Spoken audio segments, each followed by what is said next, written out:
আপনাদের মনে কখনো তো নিশ্চয়ই এই প্রশ্ন এসেছে, মলে, বেকারিতে এই ফোলা ফোলা একদম নরম ডোনাট কিভাবে তৈরি হয়? চলুন তাহলে আজকে সেই রেসিপি আপনাদের সাথে শেয়ার করে নেব। উইদাউট এগ আপনারা কিন্তু বাড়িতেই বানিয়ে নিতে পারেন ঠিক এই রকমই একদম ফোলা ফোলা নরম ডোনাট রেসিপি। ডোনাট বানানোর জন্য খুব বেশি উপকরণের প্রয়োজন হয় না। আমাদের হাতের কাছে যে সমস্ত উপকরণগুলো আছে সেগুলো দিয়ে আজকে বানিয়ে নেব আমি এই ডোনাট। ভিডিওটা ভালো লাগলে লাইক, শেয়ার এবং সাবস্ক্রাইব করার অনুরোধ রইল। সবার প্রথমে এখানে আমি বানিয়ে নেব ক্যাস্টর সুগার। একটা মিক্সিং জারে আমি নিয়ে নিচ্ছি 2 কাপ চিনি। নর্মাল চিনি ঘরে আমরা যেরকম ব্যবহার করি সেগুলোই আমি এখানে ব্যবহার করেছি। 4 থেকে 5 সেকেন্ড আমি এটাকে গুঁড়ো করে নিয়েছি। খুব বেশি ফাইন এখানে করতে হবে না। তারপর একটা নেটের সাহায্যে চিনিগুলোকে ছেঁকে নিতে হবে। আর নেটের ওপরে যে চিনিটা দেখতে পাচ্ছেন সেটাই কিন্তু ক্যাস্টর সুগার। আর নেটের বাইরে মানে বাটির মধ্যে যে চিনিটা পড়ে রয়েছে সেটাকে আমরা বলি সুগার পাউডার। আমরা castor sugar, sugar powder baking এর ক্ষেত্রে কিন্তু ইউজ করি। আর আজকে এই চিনির ইউজগুলো আমি পরে আপনাদেরকে বলে দিচ্ছি। এবার আমি চলে যাব ভিডিওর মেন পার্টে। একটা বাটিতে আমি নিয়ে নিয়েছি হালকা গরম দুধ। মানে দুধের মধ্যে যদি আপনি আঙুলটা টাচ করান তাহলে আপনার হাত যতটুকু গরম সহ্য করতে পারবে সেই অ্যাকচুয়াল গরমটাই কিন্তু এটাতে চাই। খুব বেশি ঠান্ডা, খুব বেশি গরম হলে কিন্তু ইস্টটা অ্যাক্টিভেট হবে না। আর নিয়ে নিয়েছি এখানে 3 টেবিল স্পুন গুঁড়ো চিনি, যেটা আমি একটু আগেই গুঁড়ো করে রেখেছিলাম। আর 1 টিস্পুন অ্যাক্টিভ ড্রাই ইস্ট। সবকিছুকে খুব ভালোভাবে মিশিয়ে নিয়ে এটাকে আমি ঢেকে রেখে দেবো 15 মিনিটের জন্য। ততক্ষণ পর্যন্ত কিন্তু ঠিক এই বাটিটাকে একদম নাড়ানো চলবে না। আমি এখানে হাফ কাপ দুধ ব্যবহার করেছি। এখানে 15 মিনিট হয়ে গেছে, ইস্টটা অ্যাক্টিভেট হয়ে গেছে। আমি একটা বাটির মধ্যে ইস্টটাকে নিয়ে নিচ্ছি। এবার আমি একটা ছাঁকনির সাহায্যে 2 কাপ ময়দা ছেঁকে নিচ্ছি। ময়দা দিয়েই আমি আজকে ডোনাটটা বানিয়ে নেব। আর নিয়ে নিয়েছি একদম অল্প পরিমাণে নুন। আপনারা চাইলে আটা দিয়েও এটা বানিয়ে নিতে পারেন অথবা আটা ময়দাকে মিক্স করেও বানিয়ে নিতে পারেন। তবে একদম পারফেক্ট রেজাল্টের জন্য আজকে আমি ময়দা দিয়ে বানিয়ে নিচ্ছি। এর সাথে আমি অ্যাড করে দিচ্ছি 1 টেবিল স্পুন দই। দই ব্যবহার করলে ডোনাটগুলো একদম হালকা এয়ারি তৈরি হবে। এবার সবকিছুকে খুব ভালো করে মিক্স করে নিতে হবে। আর আপনারা যদি সবকিছুর সঠিক মেজারমেন্ট ব্যবহার করেন তাহলে আপনাদের ডোনাটগুলো কিন্তু প্রথমবারেই একদম ঠিক এই রকমই হালকা ফোলা ফোলা একদম সফট তৈরি হবে। এখানে আমি স্প্যাচুলার সাহায্যে সবকিছুকে খুব ভালো করে মিক্স করে নিচ্ছি। এর মধ্যে আমি অল্প অল্প করে হালকা গরম দুধ ব্যবহার করছি। দুধের পরিমাণটা আমি সবার শেষে বলে দেব। এখানে আমাদের একটা সফট ডো তৈরি করতে হবে। এবার আমি অল্প অল্প দুধের সাহায্যে একটা নরম ডো হাত দিয়ে বানিয়ে নেব। দেখতেই পাচ্ছেন এখানে কিন্তু আমি একদম অল্প অল্প করে দুধ ব্যবহার করছি। একবারে বেশি পরিমাণে দুধ ব্যবহার করলে কিন্তু হবে না, ডোটা একদমই নরম হয়ে যাবে। এবারে হাত দিয়ে খুব ভালো করে মিক্স করে নেওয়ার পর আমি এই ডোটাকে নিয়ে নেব কিচেন কাউন্টার টপে। এবার একদম ফোলা ফোলা নরম ডোনাটের জন্য একটু পরিশ্রম করতে হবে। তবে এই কাজটা কিন্তু ভীষণই মজার। আমার মনে হয় না এই কাজটা খুব একটা পরিশ্রমের। এখানে আমি ডোটাকে সামনের দিকে স্ট্রেচ করছি আর পেছন দিকে ফোল্ড করছি।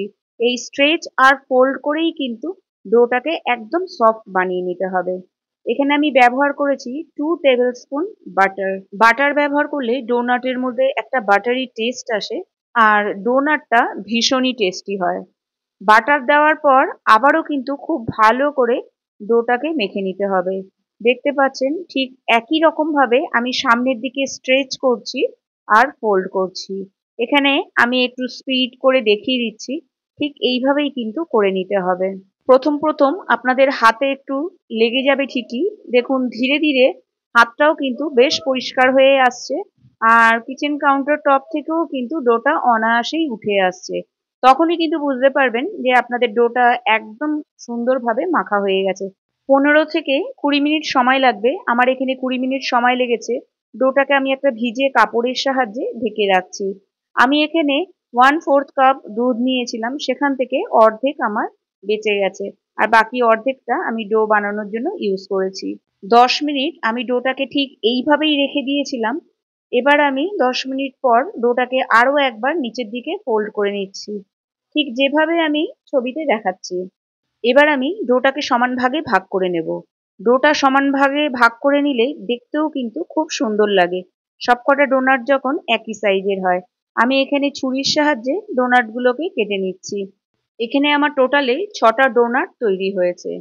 ডোনাটগুলোর সাইজ কিন্তু আপনারা আপনাদের পছন্দ মতো ছোট বা বড় করে নিতে পারেন। তবে দোকানে যেরকম মিডিয়াম সাইজের ডোনাট তৈরি হয়, আমি সাইজটা সেরকমই রাখার চেষ্টা করেছি। এবার এক একটা বল নিয়ে ঠিক নিচের দিকে এভাবে টাক করে নিতে হবে, আর হাতের সাহায্যে মানে দুটো হাতের তালুর সাহায্যে একটা গোল বলের আকার দিয়ে নিতে হবে, ঠিক যেভাবে আমি ছবিতে দেখাচ্ছি। এই সময় যদি আপনাদের মনে হয় হাতের মধ্যে বলটা চেপে যাচ্ছে, তাহলে এই সময় গুঁড়ো ময়দা বা আটাও ব্যবহার করতে পারেন। এখানে কোনো রকম বেলার ঝামেলা ছাড়াই আমি একটা বাটির সাহায্যে ঠিক এইভাবে বলগুলোকে চেপে ডোনাটের শেপ দিয়ে নিচ্ছি, দেখতেই পাচ্ছেন। আর ডোনাটগুলোকে আমি একটা বাটার পেপারের ওপর রেখে দিচ্ছি। এখানে ডোনাট শেপ দেওয়ার জন্য আপনারা যে কোনো ফ্ল্যাট জিনিসই ব্যবহার করতে পারেন। আর বাটার পেপার ইউজ করলে ডোনাটগুলো নিচের দিকে একদম চেপে যাবে না। খুব ইজিলি ডোনাটগুলোকে আমরা হাত দিয়ে তুলে নিতে পারবো। দেখতেই পাচ্ছেন এখানে কিন্তু আমি সমস্ত ডোনাটগুলোকে রেডি করে ফেলেছি। ডোনাটগুলোকে ঢেকে রেখে দেবো 1.5 থেকে 2 ঘন্টার জন্য।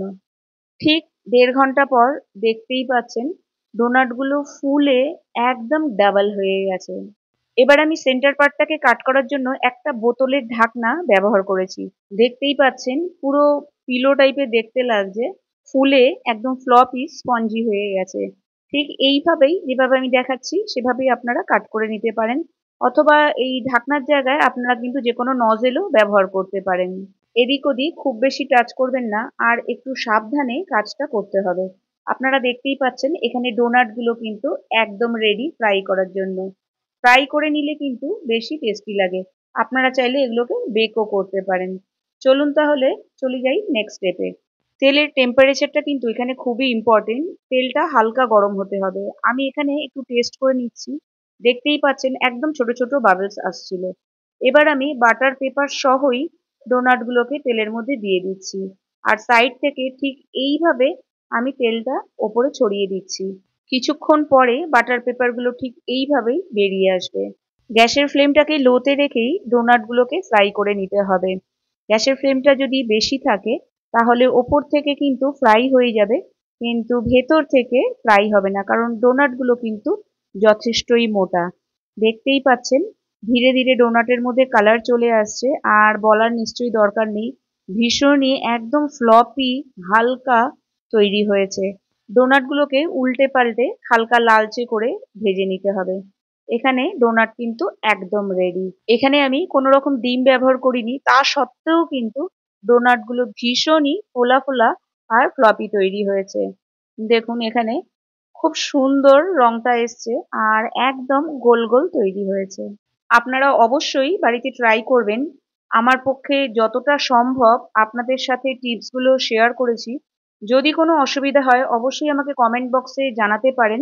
তবে এক্ষেত্রে একটাই কথা মনে রাখবেন, সেটা হচ্ছে মেজারমেন্টগুলো একদম সঠিকভাবে কিন্তু নিতে হবে। তাহলে আপনাদের ডোনাটও কিন্তু প্রথমবারেই একদম পারফেক্ট হবে। ডোনাট খেতে কিন্তু ভীষণই টেস্টি লাগে। মাঝে মাঝে কিন্তু আপনারা এটা বাইরের থেকে না কিনে বাড়িতেই তৈরি করে বাচ্চাদেরকে খাওয়াতে পারেন, অথবা নিজেরাও খেতে পারেন। আমি এখানে ডোনাট একদম সিম্পল রেখেছি, ক্যাস্টার সুগার দিয়ে আমি ডোনাটগুলোকে আজকে কোট করে নিচ্ছি, যেটা একদম প্রথমে আমি দেখিয়ে দিয়েছিলাম। আপনারা চাইলে চকলেট দিয়েও ডিপ করে নিতে পারেন, অথবা কোনো গ্লেজও ব্যবহার করতে পারেন। আপনারা আপনাদের পছন্দ মতো যেরকম খুশি ডোনাটগুলোকে সাজিয়ে নিতে পারেন। যেরকমই হোক আপনারা অবশ্যই বাড়িতে এটা ট্রাই করবেন। আর আপনারা অবশ্যই আমাকে কমেন্ট বক্সে একটা কমেন্ট করে জানাবেন আজকে এই রেসিপি আপনাদের কেমন লাগলো। একটা পারফেক্ট রেসিপি তৈরি করার জন্য বেশ অনেকটাই পরিশ্রম হয়। যদি ভালো লাগে অবশ্যই একটা লাইক করে দেবেন। এটা কিন্তু আপনারা বাইরে 3 থেকে 4 দিন অনায়াসেই রাখতে পারেন, আর ফ্রিজে রাখলে 7 দিন ব্যবহার করতে পারেন। এবার আমি একদম সামনে থেকে দেখিয়ে দেবো যে ডোনাটটা কতটা জালিদার তৈরি হয়েছে, আর ভেতরটা কতটা সফট হয়েছে। দেখুন দেখলেই বুঝতে পারছেন। আমি আরো একটু একদম ভেতর থেকে দেখিয়ে দিচ্ছি। দেখুন কতটা জালিদার হয়েছে, একদম অনেকটা ব্রেডের মতো। একদম পারফেক্ট ডোনাট কিন্তু এই রকমই তৈরি হয়। আর এটা চাপার পরেও দেখুন নিজের শেপে ফিরে আসছে। আপনারা অবশ্যই বাড়িতে ট্রাই করবেন। আর সামনেই অনেক ফেস্টিভ্যাল আছে। বাচ্চারা কিন্তু বাড়িতেই থাকবে। ওদের মাঝে মধ্যেই ছোট, ছোট খিদে পেয়েই যায়। ওদেরকে কিন্তু তৈরি করে অনায়াসেই খাওয়াতে পারেন। বাইরে থেকে না কিনে মাঝে, মাঝে এইভাবেও ঘরে ট্রাই করতে পারেন। আজকে তবে এই পর্যন্তই। আবার দেখা হবে আরেকটি নতুন রেসিপির সাথে। ভালো থাকবেন, সুস্থ থাকবেন। আগামী দিনগুলোতে আপনাদের জীবন অনেক, অনেক আনন্দে ভরে উঠুক। টাটা।